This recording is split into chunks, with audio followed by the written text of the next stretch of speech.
رحمان کا مہینہ ہے رمضان، بخشش کا ہے سامان، اس ماہ میں نازل ہوا قرآن، مالک کا ہے احسان۔ اعوذ باللہ من الشیطان الرجیم، بسم اللہ الرحمن الرحیم، الحمد للہ رب العالمین، والصلاة والسلام علی سید الانبیاء والمرسلین، حبیب الہ العالمین ابی القاسم محمد، صلی علی محمد آل محمد وعجل فرج وعلى آلہ الطیبین الطاہرین سیما بقیۃ اللہ فی الارضین۔ قال اللہ تعالی فی کتابہ الکریم، بسم اللہ الرحمن الرحیم، ونريد أن نمن على الذين استضعفوا في الأرض ونجعلهم أئمة ونجعلهم الوارثين۔ ایک بار پھر درود بھیجے گا محمد وعلی محمد، صلی علی محمد وعلی محمد۔ پروردگار عالم کا انتہائی لطف و کرم ہے، انتہائی احسان ہے۔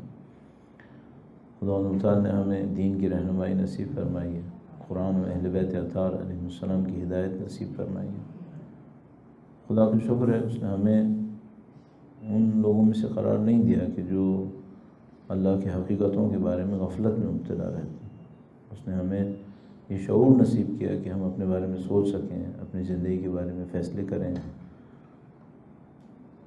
یہ جو ماہ مبارک رمضان ہے، یہ جہاں اور دسیوں رحمت کے ذریعے فراہم کرتا ہے، ان میں سے ایک ذریعہ یہ ذریعہ ہے کہ انسان اپنی زندگی کی حقیقتوں کے بارے میں سوچے، اپنے مسائل کو سمجھنے کی کوشش کرے۔ چند نکات آپ کی خدمت میں عرض کروں گا، انشاءاللہ۔ درود بھیجے محمد و آل محمد، صلی علی محمد و آل محمد وعجل فرجهم۔ ظاہر ہے کہ یہ ہماری اور آپ کی زندگی کا پہلا ماہ مبارک رمضان نہیں ہے۔ ہم لوگ میری جیسے کسی عمر کا ہو تو وہ دسیوں ماہ رمضان گزار چکا ہوگا۔ کیا ہمیشہ ہر ماہ مبارک رمضان ہمیں ترقی دے کر گیا ہے؟ کیا ہر دفعہ ایسا ہوا ہے کہ ہم ماہ مبارک رمضان سے پہلے کسی جگہ پہ تھے، ماہ مبارک رمضان کے بعد اس سے بہتر جگہ پہ آ گئے؟ ہمیشہ ایسا ہوا ہے کیا؟ نہیں، بہت سارے ماہ مبارک رمضان یوں ہی گزرے ہیں، اور ہمیں ڈر یہ ہے کہ یہ بھی انہی میں سے ایک ہوں، کیونکہ دسیوں گزرے ہیں ایسے، یہ بھی گزر جائے گا۔ وقت کی طبیعت میں سیال ہونا ہے، ایک فلوئڈ کی طرح ہے، بہنے کی طرح، اسے کوئی روک نہیں سکتا۔ آپ کی میری عمر میں ہم لوگ دسیوں چیزیں کنٹرول کر سکتے ہیں، ویدر کنٹرول کر سکتے ہیں، ڈسٹینس کنٹرول کر سکتے ہیں۔ جس چیز پہ ہمارا مطلقاً کوئی کنٹرول نہیں ہے وہ ہماری عمر ہے۔ اس نے گزرنا ہی گزرنا ہے، اچھائی میں گزارو، برائی میں گزارو، سختی میں گزارو، آسانی میں گزارو، خوش ہو، غم ہو، جو کچھ بھی ہے، اس میں اسٹاپ نہیں ہے۔ ایک اور جو بہت بڑی مشکل ہے، چیلنج ہے، مجھے کہ یہ بھی نہیں پتہ کہ ہے کتنا۔ کسی انسان کے پاس پانی ہو اور اس کو پتہ ہو کہ لمیٹڈ ہے، اس کو پتہ ہو کہ اس پانی کی ایک کوانٹٹی ہوگی، اس سے زیادہ نہیں ہے، یہ نہ پتہ ہو کہ کتنے عرصے تک اس پانی پہ چلانا ہے، تو وہ کیا کرے گا؟ پانی ضائع کرے گا؟ کوئی عقل مند یہ کام نہیں کرے گا۔ یعنی اگر میرے پاس فرض کر لیتے ہیں، ایسے میں سوچ رہا ہوں کہ مثال کے طور پر کوئی مجھ سے کہے کہ بھئی آپ کے پاس مثلاً 5000 لیٹر پانی ہے، 50,000 لیٹر پانی ہے، میں اور زیادہ کر دیتا ہوں، 5 لاکھ لیٹر پانی ہے آپ کے پاس، لیکن آپ کو یہ نہیں پتہ ہے کتنے عرصے کے لیے۔ تو میرے پاس 5 لاکھ لیٹر ہوگا، لیکن کیا میں ضائع کروں گا؟ نہیں۔ اور کوئی مجھ سے کہنا کہ 5 لاکھ لیٹر ہے، بھائی کیا کنجوسی کر رہے ہو؟ تو میں اس کو یہ جواب میں کہوں گا کہ دیکھنے میں زیادہ لگ رہا ہے، لیکن اگر مجھے اس کے اوپر 50 سال چلانے پڑ گئے تب کیا ہوگا؟ اچھا، اگر میں آپ سے کہوں کہ میں آپ کو 5 ملین لیٹر پانی دے دیتا ہوں اور آپ سے کہوں کہ اس پہ 500 سال چلائیں، 5 ملین لیٹر بھی کم ہو گیا نا۔ ہمیں پتہ ہے یہاں کے بعد ہماری زندگی کتنی ہے، ہمیں تو یہاں کا نہیں پتہ تو وہاں کا کیا پتہ، یہاں کا نہیں پتہ کہ کتنی ہے، اچھا وہاں کا پتہ ہے کتنی ہے؟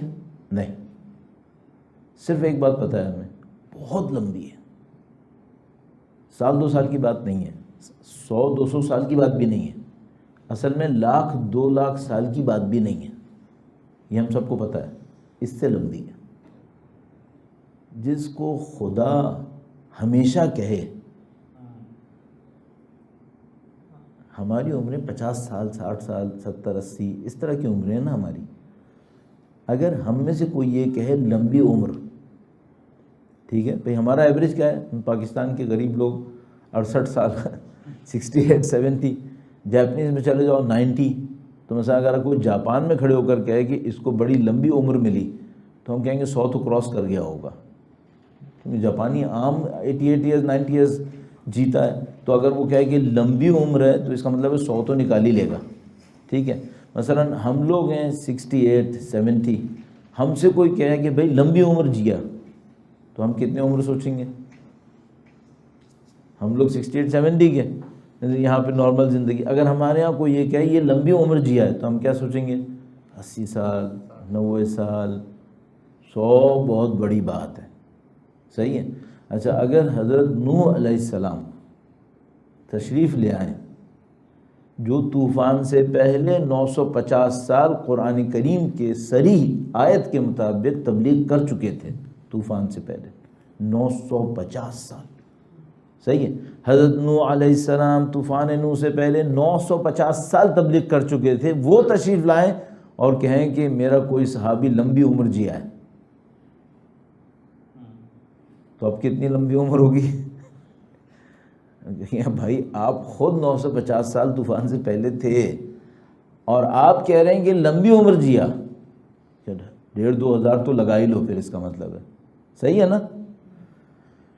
جو سولر سسٹم میں ہم بیٹھے ہیں اس کی زندگی ہے 5 ارب سال، لگ بھگ 5 بلین ایئرز، اور جس نے پورے سسٹم میں اور آپ بیٹھے ہیں انکلوڈنگ آل گیلیکسیز، اس کی عمر ہے 13.8 بلین ایئرز، صحیح ہے۔ اور جس خدا نے اس سسٹم کو بتایا ہے وہ کہہ رہا ہے یہ بہت چھوٹا ہے، اور ہماری زندگی کو کہہ رہا ہے آگے بہت بڑی ہے، سمجھ رہے ہیں؟ جس نے یہ سسٹم بنایا ہے 13.8 بلین ایئرز اس سسٹم کو گزر چکے ہیں، جس نے اس سسٹم کو بنایا خدا، وہ یہ کہتا ہے یہ جو دنیا ہے نا تمہاری، یہ کھیل کود سے زیادہ نہیں ہے، 13.8 بلین ایئرز، صحیح ہے۔ اور وہ یہ کہہ رہا ہے جو اس کے بعد آئے گی نا تمہاری زندگی، وہ ہمیشہ کی ہے، بہت لمبی ہے۔ اب وہ 1,00,000-2 سال ہوگی کیا؟ وہ 13.8 بلین ایئرز کو کہہ رہا ہے یہ کھیل کود ہے، یہ تو کچھ ہے ہی نہیں۔ قرآن کریم کو دنیا کے سامنے نازل ہوئے 1400 سال ہو رہے ہیں، اور خدا نے متعال جب قیامت کا ذکر فرمایا تو کہتا ہے الیس الصبح بقریب، کیا قیامت قریب نہیں ہے؟ 1400 سال تو ہو گئے ہیں، صحیح ہے۔ تو خدا نے متعال فرمایا یہ تو فاصلہ بہت قریب ہے، اور وہ جو ہماری زندگی ہے وہاں کے لیے اسے فرماتا ہے خالدین فیہا، تم نے ہمیشہ وہاں رہنا۔ وہ 1400 سال کو کہتا ہے قریب ہے، صحیح۔ تو کتنی زندگی ہوگی ہماری وہاں پہ؟ ان امیجنیبل ہے، ہمیں نہیں معلوم، حقیقت یہ ہے۔ 5 ملین لیٹر پانی آپ کے پاس ہو اور آپ کو نہ پتہ ہو کہ ابھی کتنا عرصہ استعمال کرنا ہے تو آپ کو کم لگتا ہے۔ جو ابدی زندگی ہے اس کے لیے کیا ذخیرہ اب تک جمع کیا ہے کہ اتنے مطمئن ہے؟ کیا جمع کیا ہے؟ یہ اطمینان کیوں ہے ہمارے اندر؟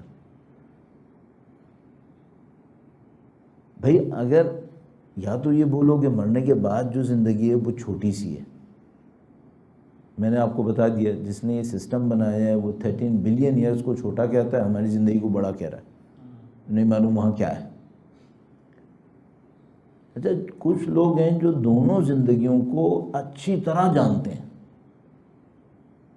کچھ لوگ، ہم لوگ اس دنیا کے لوگ ہیں، اس دنیا کو بھی اچھی طرح نہیں جانتے۔ یعنی ہم میں سے اگر کوئی ایک انسان یہاں پر ہو دنیا کے اندر، آج کی دنیا کے اندر، اور وہ یہ کہے میں دنیا کے سارے علوم جانتا ہوں، بلا شک و شبہ یہ آدمی کریزی ہے، یہ آدمی کوئی عقل مند انسان نہیں ہوگا، ہم سب کو معلوم ہے۔ اس کی وجہ یہ ہے کہ اس وقت دنیا کے اندر جو پوسٹ ڈاک فیلڈز ہیں، یعنی پی ایچ ڈی کے بعد کی جو فیلڈز ہیں، اس میں 24 گھنٹے میں جو material P H D level کا ڈیولپ ہو رہا ہے، اس کو پڑھنے کے لیے کئی ہفتے اور مہینے چاہیے ہوتے ہیں ایک فیلڈ کے اندر۔ مثلا فرض کریں آپ کی فیلڈ فارمیسی ہے، آپ فارمیسی میں پوسٹ ڈاک لیول کے تھیسسز جو 24 گھنٹے میں ڈیولپ ہو رہے ہیں، اگر آپ صرف ان کو پڑھنا چاہیں تو آپ کو کئی ہفتے وقت چاہیے ایک فیلڈ میں، اسپیشلائز فیلڈ آپ کی ہے، آپ اس کے سارے تھیسس نہیں پڑھ سکتے۔ پوسٹ ڈاک تھیسس کی بات کر رہا ہوں، ماسٹرز اور گریجویشن وغیرہ کی تو چھوڑ دو، ٹھیک ہے۔ اب کوئی ہو سکتا ہے جو کہ میں دنیا کا سارا علم رکھتا ہوں، اپنی فیلڈ کا نہیں رکھتا، تو وہ دنیا کا سارا علم کہاں سے رکھے گا؟ تو ہم اپنی دنیا کو جانتے ہیں کیا؟ نہیں، کنفرم نہیں جانتے۔ کوئی کہے بھی کہ میں جانتا ہوں تو وہ، میں نے عرض کیا، وہ عقل مند انسان نہیں ہوگا یقیناً۔ لیکن کچھ لوگ ہیں جو اس دنیا کو بھی اچھی طرح جانتے ہیں، اس دنیا کو بھی اچھی طرح جانتے ہیں، دونوں کو جانتے ہیں۔ بلکہ انہوں نے فرمایا کہ میں زمین کے راستوں کے مقابلے میں آسمان کے راستوں کو زیادہ جانتا ہوں۔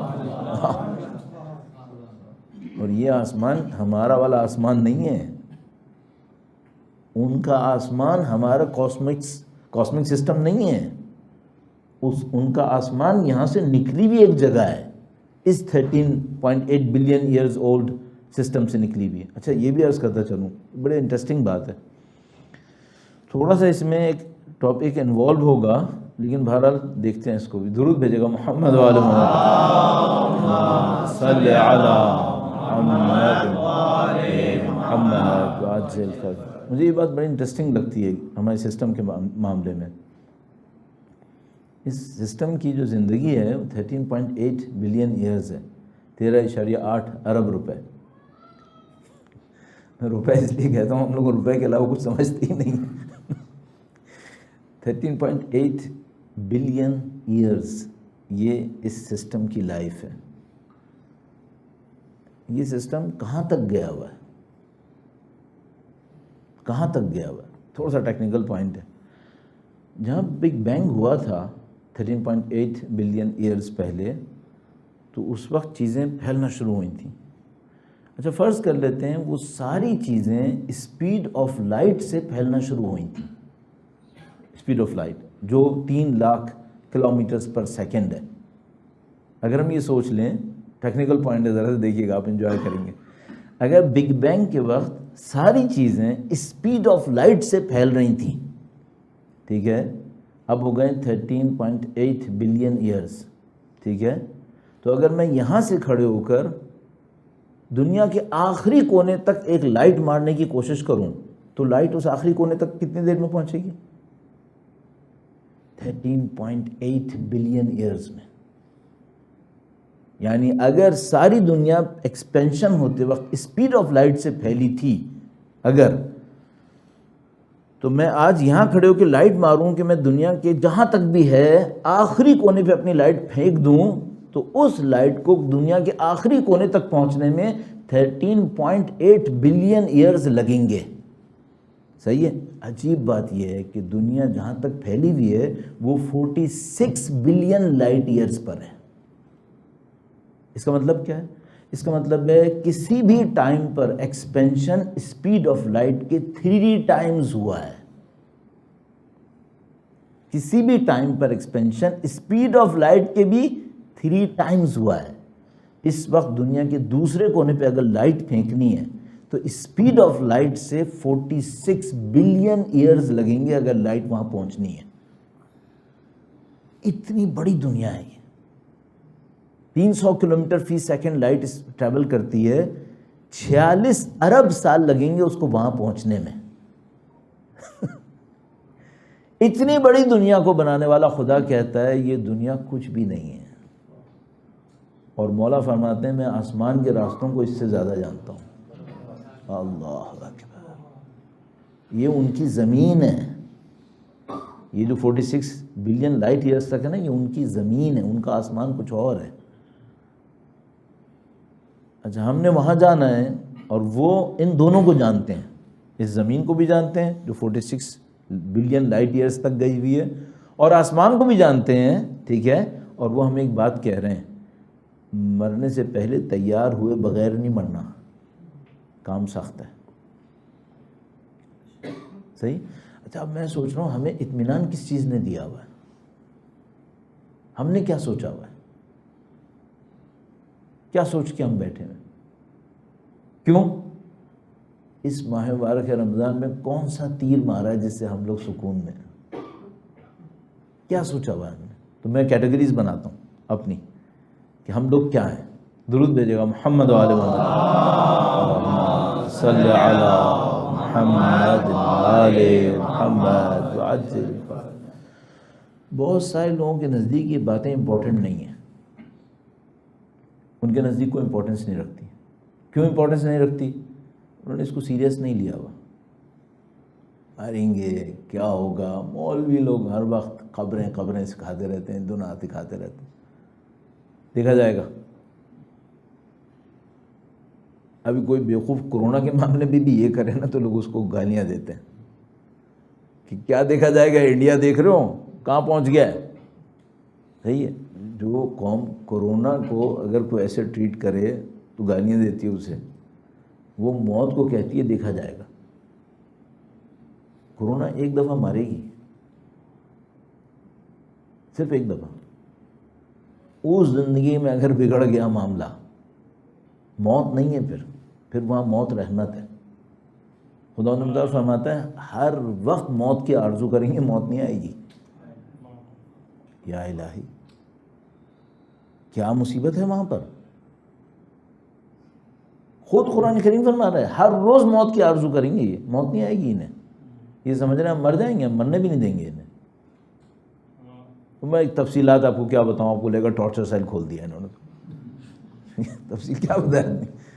اچھا کچھ لوگ کیا سوچ رہے ہیں، کچھ لوگ یہ سوچ رہے ہیں دیکھا جائے گا۔ ہاں ٹھیک ہے دیکھ لینا، خدا بھی یہی کہتا ہے، ان سے کہو یہ بھی انتظار کریں، ہم بھی انتظار کر رہے ہیں، پھر دیکھتے ہیں کون دیکھے گا۔ تو اگر کوئی اس کیٹیگری میں ہے جو یہ کہہ رہا ہے مروں گا تو دیکھ لوں گا، تو خدا بھی کہہ رہا ہے ہاں میں بھی دیکھ لوں گا، آؤ دیکھتا ہوں، میں بھی دیکھتا ہوں تمہیں۔ یہاں کی ہڈی کا درد برداشت نہیں کر سکتے ہم، یہاں کا کان کا درد برداشت نہیں کر سکتے، گردے میں 3 mm کی پتھری ہو جائے اس سے اوپر سے نیچے اچھل کود مچاتے ہیں، صحیح ہے، اور خدا سے کہہ رہے ہیں تو اپنا عذاب لا میں دیکھوں گا۔ او بھائی تم کو کس احمق نے یہ ترکیب سکھائی ہے؟ تم کہاں دیکھ سکتے ہو؟ نہ تمہاری باڈی میں طاقت ہے، نہ تمہاری روح میں طاقت ہے، نہ تمہارے نفس میں طاقت ہے۔ تم یہاں کے جو 50-60 سال کی زندگی، اس کی سختی جو لمیٹڈ 10 لمٹ لگاؤں تب اس کے برابر نہیں پہنچے گی جو وہاں پر ہے، وہ نہیں جھیل پا رہے یار تم۔ اور تم کہتے ہو میں مرنے کے بعد دیکھوں گا، کس کو دیکھو گے؟ خدا کو دیکھو گے؟ اصل برزخ کی مشکلات میں سے ایک مشکل کیا ہے، یہ بیان کرتے ہیں، کہتے ہیں برزخ کی مشکلات میں سے ایک مشکل یہ ہے کہ بندہ جو عذاب میں ہوگا اس کا خدا سے کنیکشن ہی نہیں ہوگا، دیکھے گا کب؟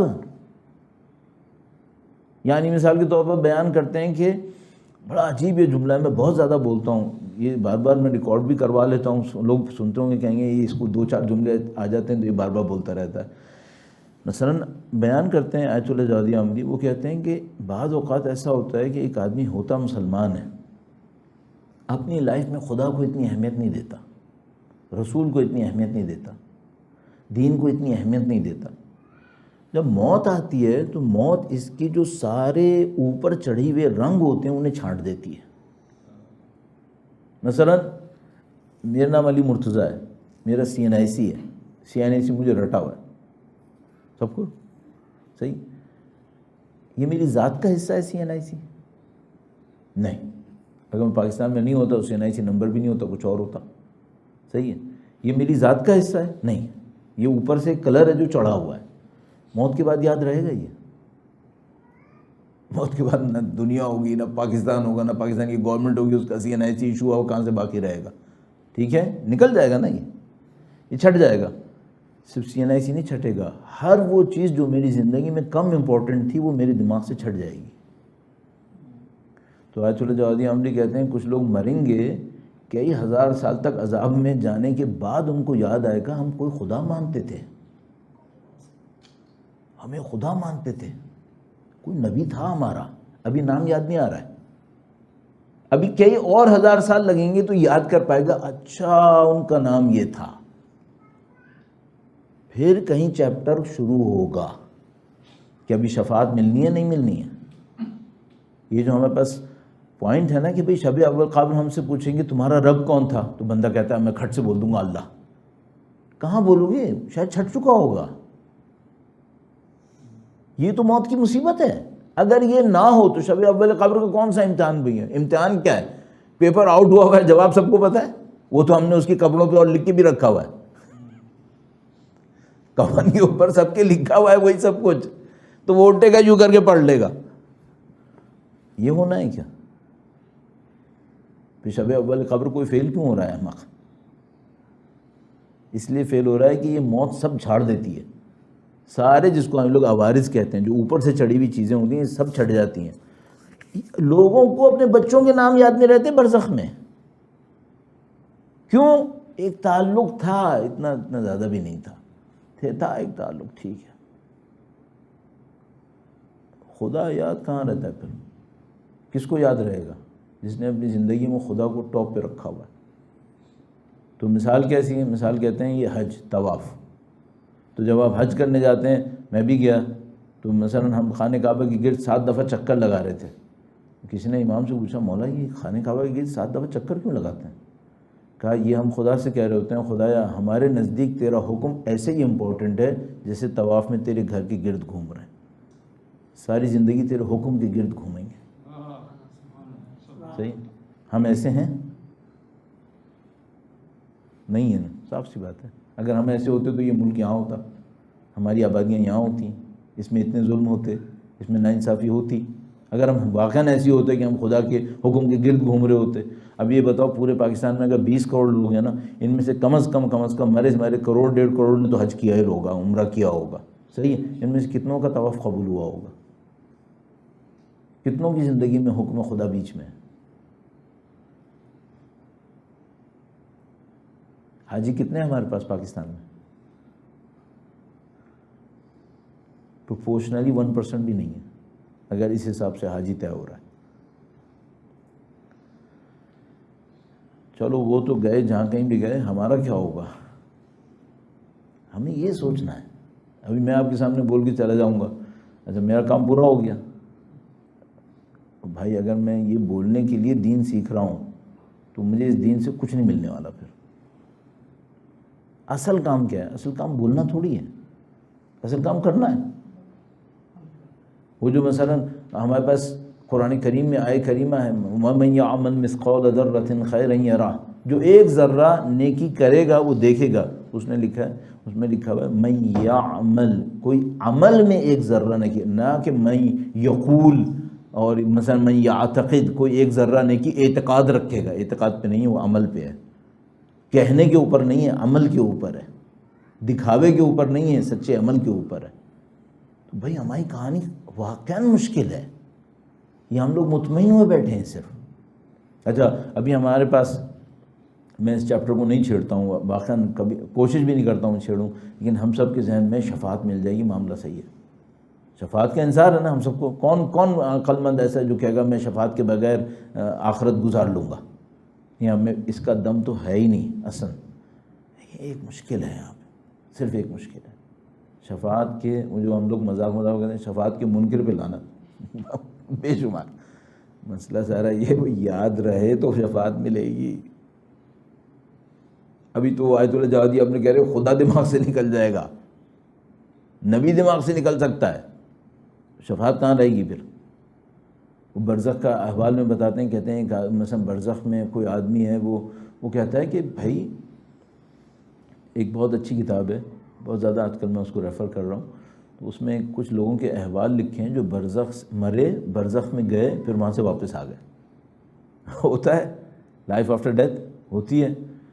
تو وہ گیا برزخ میں، واپس آ گیا، تو وہاں سے واپس آ کے کسی نے اس سے پوچھا کہ تم جب اتنے سخت عذاب میں تھے تم نے خدا کو کیوں نہیں پکارا؟ تو خدا ارحم الراحمین ہے، خدا کو پکار لیتے۔ کہنے لگا ہاں یہ پوائنٹ ہے، مسئلہ یہ ہے کہ میں 1,00,000 چند ہزار سال برزخ میں تھا، خدا یاد کہاں آیا کہ میرے دماغ میں آئے نہیں کہ خدا ہے۔ تو اس نے کہا کیسی باتیں کرو، تمہیں نہیں یاد آیا کہ خدا ہے؟ کہنے لگا نہیں، کئی ہزار سال گزرنے کے بعد مجھے یاد آیا کہ خدا تھا، اس کے بعد مجھے سمجھ میں آئی کئی ہزار سال کے بعد کہ میں خدا کو پکار سکتا ہوں۔ پھر پتہ نہیں کتنے ہزار سال گزر گئے، تب میں نے ایک دفعہ خدا سے التجا کی، خدا مدد کر دے میری، تو مجھے مدد ملی۔ صحیح ہے؟ اچھا اب سوال یہ کہ یہ بندے خدا کے ساتھ کیسے ہو گیا کہ یہ 27,000 30,000 سال گزار گیا تو اس احمق کو پھر یاد آیا کہ خدا تھا ایک؟ اس کے ساتھ ہوا کیوں ہے؟ سوال یہ کہ اس نے ہر روز خدا کو پکارا تھا کیا؟ اور اگر کوئی یہاں ہر روز خدا کو نہیں پکار رہا تو وہاں خدا اسے کیوں اجازت دے کہ وہ اسے پکار لے؟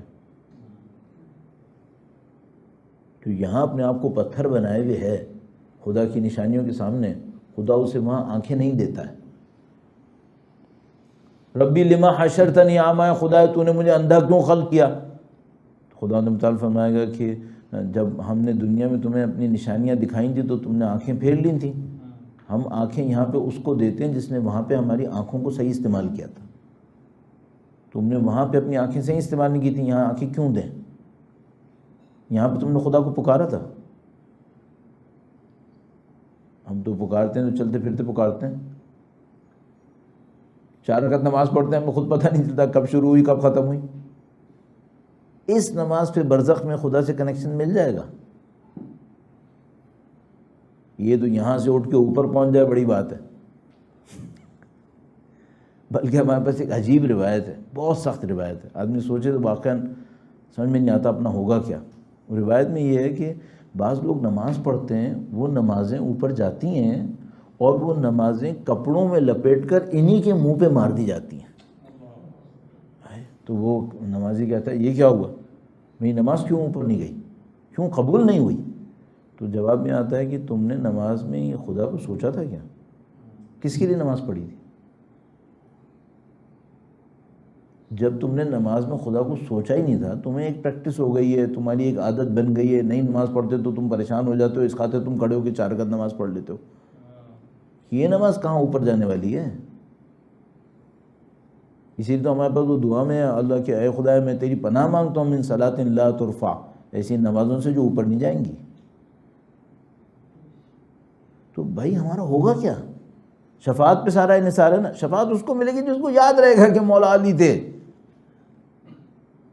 اچھا آپ کہیں گے بھائی میں کہوں گا میرا نام علی مرتضیٰ ہے، یار اب یہ کیسے ہو سکتا ہے کہ میں بھول جاؤں گا؟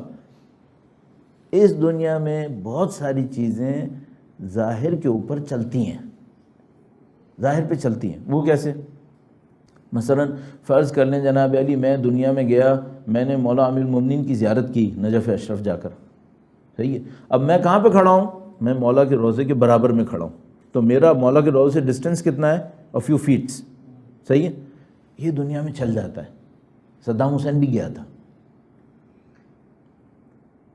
کون سا دنیا کا ظالم ہے جو مسلمان ظالم جو خانہ کعبہ نہ گیا ہو؟ ہمارا جولق بھی گیا تھا، حجاج بن یوسف نہیں گیا تھا، یزید نہیں گیا تھا، سب گئے تھے۔ خانہ کعبہ سے کتنے فاصلے پہ کھڑے ہوتے تھے، بدبخت دروازے کھلوا کے اندر جاتے تھے۔ یہ قیامت کے دن خدا کے ساتھ کھڑے ہوں گے؟ نہیں، دنیا میں یہ چکر چلتا ہے، وہاں نہیں چلتا۔ وہاں کس بیس پہ چلتا ہے؟ وہاں صرف لیاقت کی بیس پہ چلتا ہے۔ اندر وہ تھا جس کے تم ساتھ کھڑا ہونا چاہتے ہو تو پھر تمہارا ساتھ چلے گا۔ اس کو ہم کہتے ہیں شفاعت، ساتھ چلنا۔ یہ ساتھ چلنا اس کو ملے گا جس کے پاس اندر کوئی سبسٹنس ہوگا، ساتھ چلنے کے قابل ہوگا، ورنہ ساتھ چلنا نہیں ہے۔ یہ ساتھ چلنا ایک منیمم کنڈیشن ڈیمانڈ کرے گا ہم سے کم اتنا تو لے کر آؤ، اس کے بعد تمہیں ہم ساتھ لے کے چلیں گے کہیں پہ۔ اگر یہ نہ ہو، اب ایک آدمی کہے نہیں انکنڈیشنل ہے، واللہ قرآن کے خلاف ہے یہ بات۔ میں ایسی مذاق میں کہا تھا جو منکر شبہات لعنت اس کے اوپر، ٹھیک ہے نا؟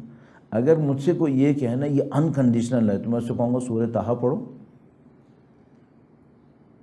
سورہ طٰہٰ میں ایک جگہ کے اوپر خداوند متعال بیان کرتا ہے کہ کچھ لوگوں کو جہنم میں ڈالا جائے گا.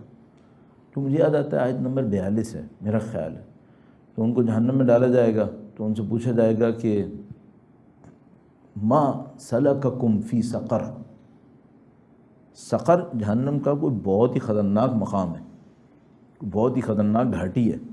ما سلککم فی سقر, تمہیں کون سی چیز جہنم کی اس گھاٹی میں لے کر آ گئی؟ تو وہ جواب میں کہیں گے کہ لم نکو من المصلین, ہم نماز پڑھنے والوں میں سے نہیں تھے. پھر میں عرض کرتا چلوں, ایک ہوتا ہے نماز پڑھتا ہوں, ایک ہوتا ہے نماز پڑھتا ہوں, ایک ہوتا ہے نماز قبول ہوتی ہے. دونوں میں زمین آسمان کا فرق ہے. پھر میں معذرت کے ساتھ دوبارہ عرض کر رہا ہوں, اتنے غلط نام کو بار بار کہنا صحیح نہیں. یزید بھی نماز پڑھتا تھا, یزید بھی حج پہ جاتا تھا, حج قبول ہوتا تھا اس کا. پڑھنا ایک مسئلہ ہے. مصلی ہوتا ہے کون ہے؟ مصلی وہ ہوتا ہے جس کو خدا یہ لقب دیتا ہے تو مصلی ہے. ہم لوگ لقب دیں تو کیا, ہم تو ہر آدمی کو حاجی کہتے ہیں یار. ہمارے حاجیوں کو دیکھ لو. فرمایا لم نکو من المصلین, ہم لوگ نماز پڑھنے والوں میں سے نہیں تھے. لم نکو نطعم المسکین, ہم لوگ مسکینوں کو کھانا نہیں کھلاتے تھے. اگر کوئی دکھاوے میں کھلائے تو خدا اسے قبول کرتا ہے؟ نہیں. ہم مسکینوں کو کھانا نہیں کھلاتے تھے. کنا نکذب بیوم الدین, ہم یوم دین کا انکار کرتے تھے. زبان سے انکار کرتے تھے؟ نہیں, روح سے, اگنور کر کے. خدا تعالیٰ فرماتا ہے فما تنفعهم شفاعت الشافعین, کسی شفاعت کرنے والی کی شفاعت ان کو فائدہ نہیں پہنچائے گی. کلوز ہو گیا چیپٹر. اس کا مطلب کیا ہے؟ شفاعت قطعاً ہے, اس کے بغیر زندگی گزارنا ناممکن ہے, نہ دنیا میں نہ آخرت میں.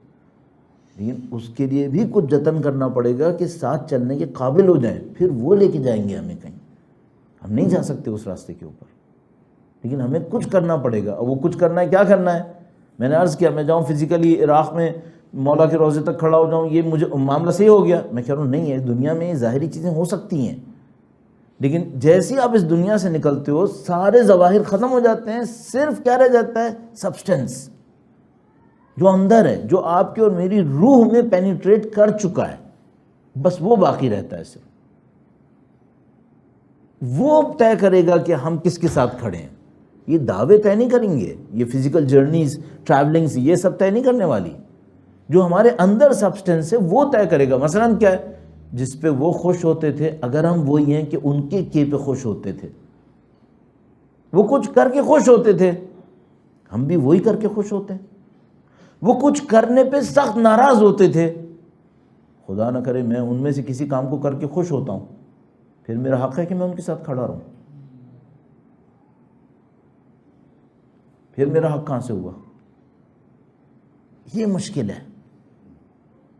اب مجھے اور آپ کو, میں یہاں پہ اس کو اینڈ پہ لے کے جاتا ہوں, مجھے اور آپ کو اس ماہ مبارک رمضان میں اپنی پوری زندگی میں در حقیقت جد و جہد یہ کرنی ہے, کوشش ہمیں یہ کرنی ہے کہ بھائی ہمارے پاس سبسٹینشل کوئی چیز ایسی ہو جو ہمیں اچھوں کی لائن میں کھڑا کر لے.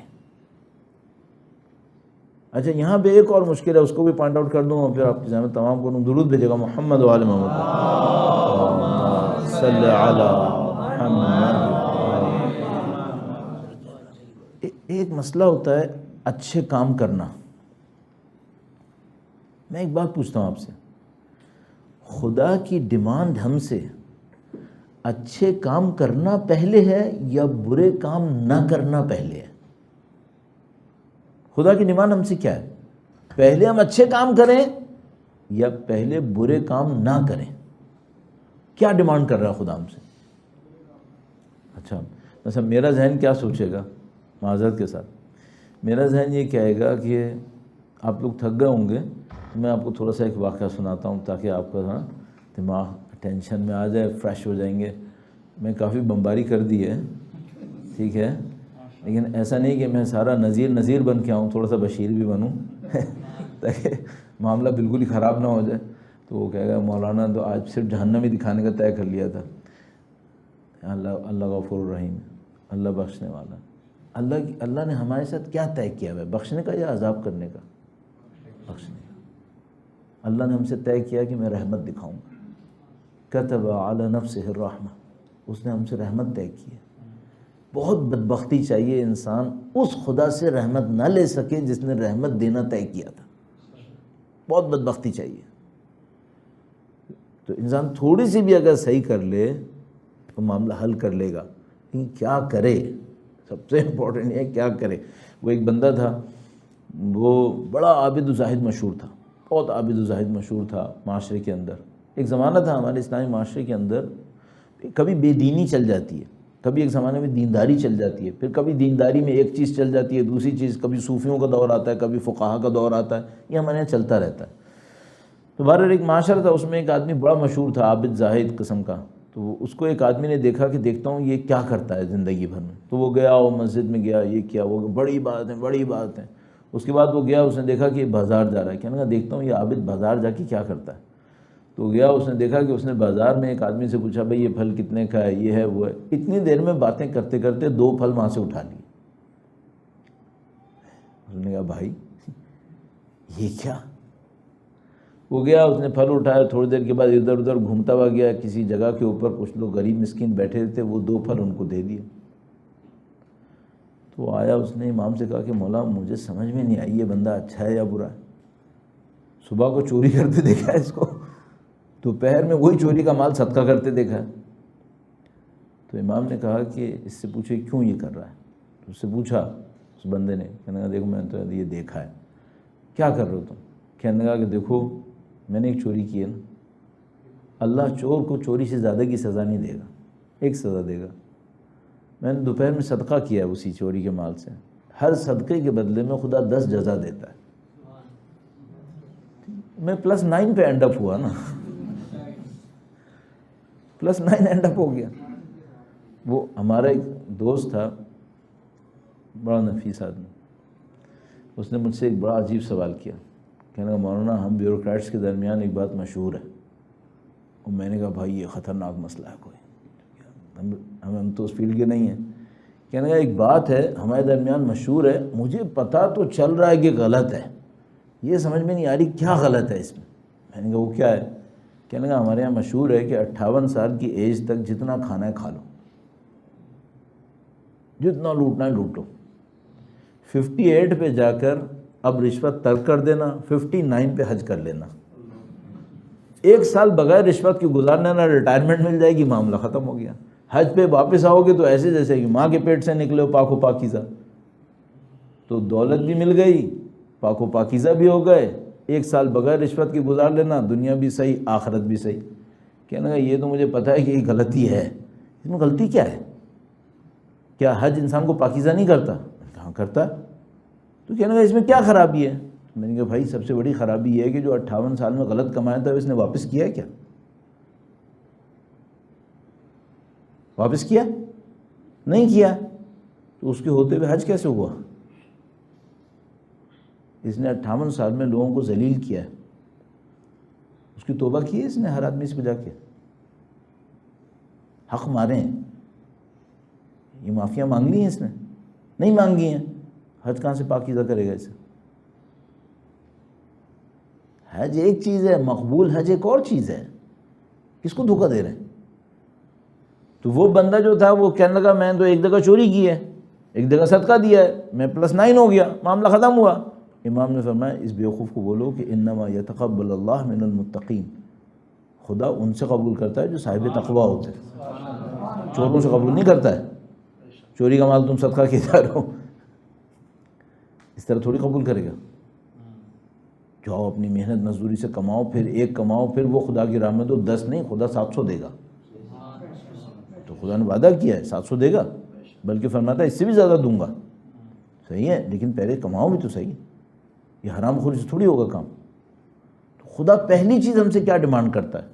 اللہ کے نبی کے پاس کوئی آیا، ایک قوم کا سردار آیا، اس نے کہا اے اللہ کے نبی آپ جو قوم کرنے کو تیار ہیں، جو قوم، 1 بت اپنے پاس رکھیں گے.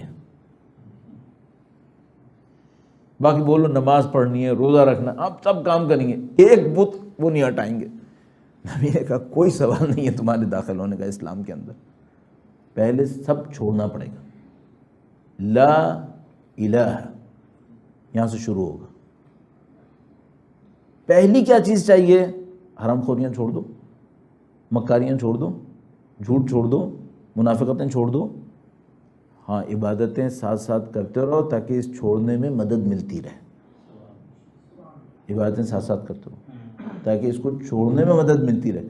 لیکن تم یہ سوچو کہ میں صبح سے شام تک غلط حرکتیں کروں گا، شام کو میں 4-5 سجدے کروں گا، لمبے لمبے 50-60 دفعہ استغفار طلب کروں گا، میرا معاملہ سیدھا ہو گیا۔ یہ نہیں سیدھا ہوتا۔ پھر صبح کو وہی ڈرامہ شروع۔ تو میں اس کو مثال میں کہتا تھا وہ یہ کہ میں نعوذ باللہ تعالیٰ معذرت کے ساتھ سارا سخت کی بات تھی، میں کہتا تھا کہ بھئی فرض کرو میں اپنی والدہ کو جا کے صبح ایک تحفہ دوں، دوپہر ایک تحفہ دوں، شام کو ایک اور گفٹ کروں، رات کو جا کے نعوذ باللہ تعالیٰ ایک بدتمیزی کر دوں اور واپس آ جاؤں، یا صبح کو جا کے بدتمیزی کروں اور دوپہر میں پھر ایک گفٹ دوں، پھر شام میں ایک گفٹ دوں، اگلے دن پھر صبح جا کے ایک بدتمیزی کروں، تو میری ماں مجھ سے کیا کہیں گی؟ بیٹا تو گفٹ نہ دیا کر، یہ بدتمیزی نہ کر، گفٹ مت دے، بدتمیزی کیوں کرتا ہے یہ؟ یہی کہیں گی نا۔ خدا ہم سے کیا کہے گا؟ خدا ہم سے کیا کہے گا؟ نافرمانی بھی دکھاتے ہو، ڈرامے کرتے ہو۔ دیکھو ہم انسان ہیں، ہم لوگ غلطیاں نہیں کریں یہ ممکن نہیں ہے۔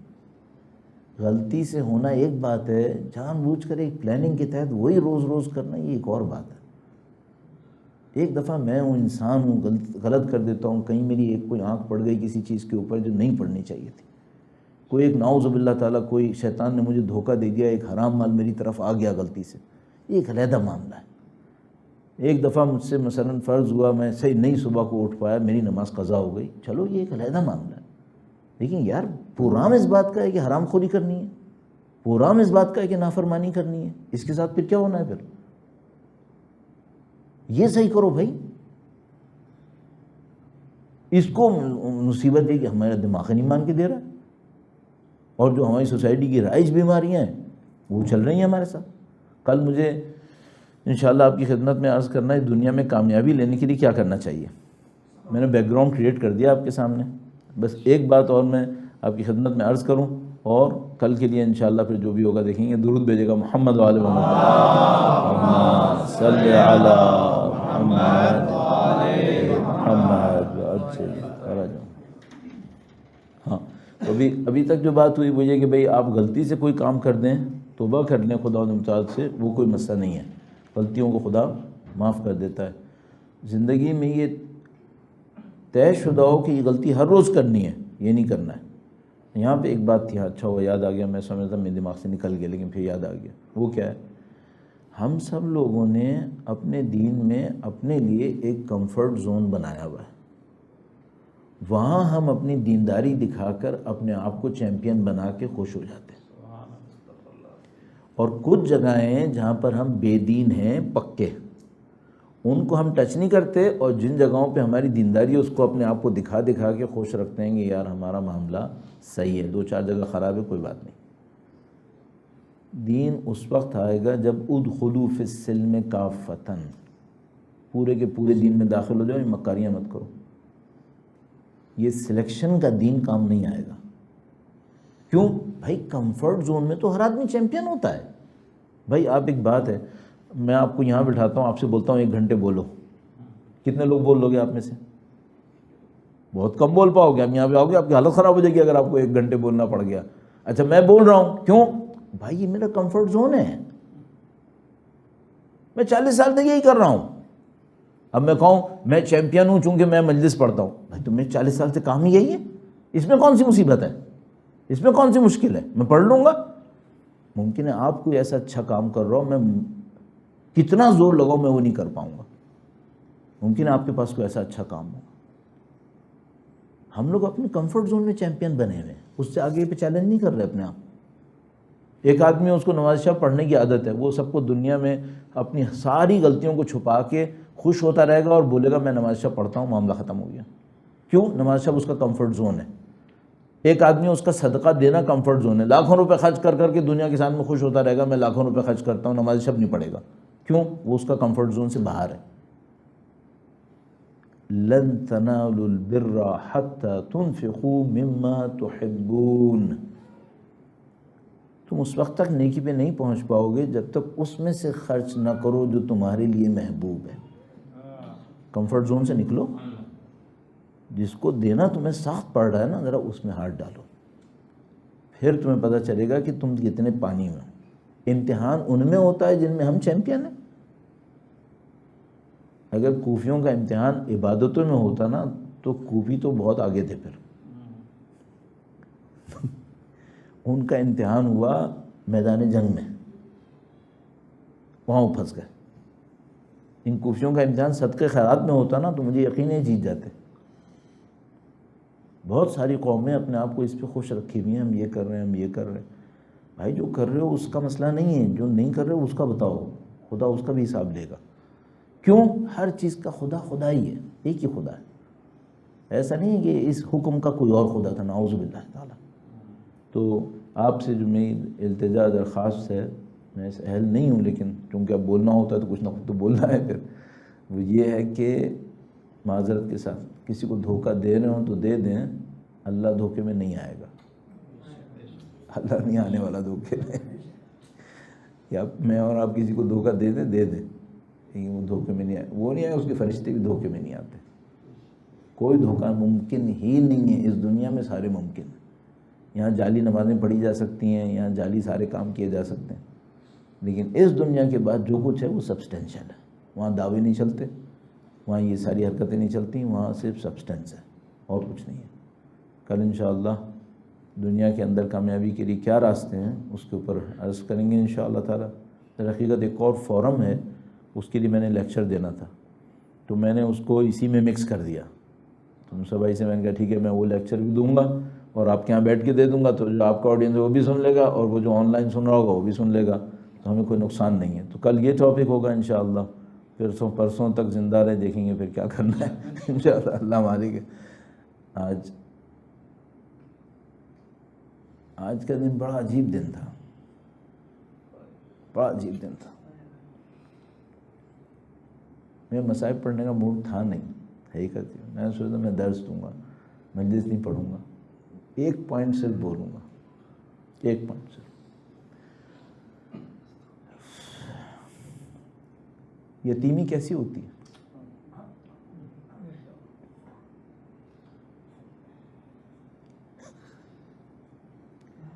یتیمی بہت سخت ہے۔ جن کے ماں باپ بچپن میں چلے گئے ہوں نا، انہیں پتہ ہے یہ ہے کیا۔ میرے باپ باپ بڑے ہونے کے بعد گئے، میں نے نہیں سہا یتیم، لیکن میں نے جوان بیٹے کا جانا دیکھا ہے، میں نے یتیمی کا دوسرا سائڈ دیکھا۔ مجھے پتہ ہے جب کوئی بہت عزیز ہاتھ سے جاتا ہے تو کیا ہوتا ہے، اور میرا دل اس پہ پھٹتا ہے کہ آج بی بی سیدہ یتیمہ ہوئی۔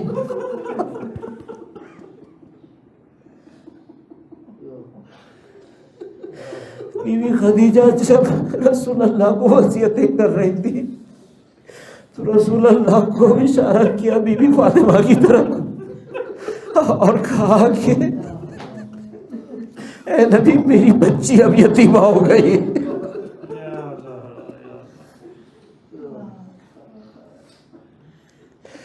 یا اللہ، یہ بی بی کی عجیب ذات ہے، خود بھی یتیمہ تھی، ماں جا چکی تھی، اور پھر ایک لمحہ آیا جب خود گئی اور بی بی زینب یتیمہ ہو گئی۔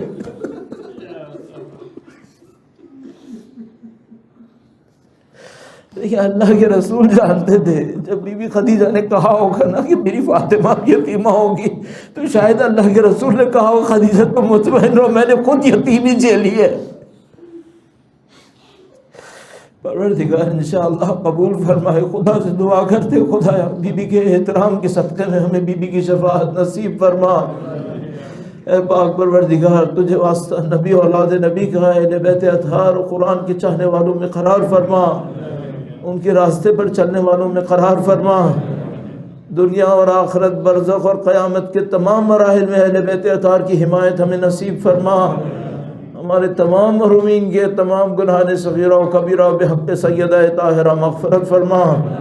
اے خدایا تجھے واسطہ نبی اولاد نبی کا، قرآن کریم کا واسطہ، ہمارے تمام محرومین کی قبور کو اہل بیت و قرآن کی نورانیتوں سے منور فرما، اہل بیت کی شفاعتیں نصیب فرما۔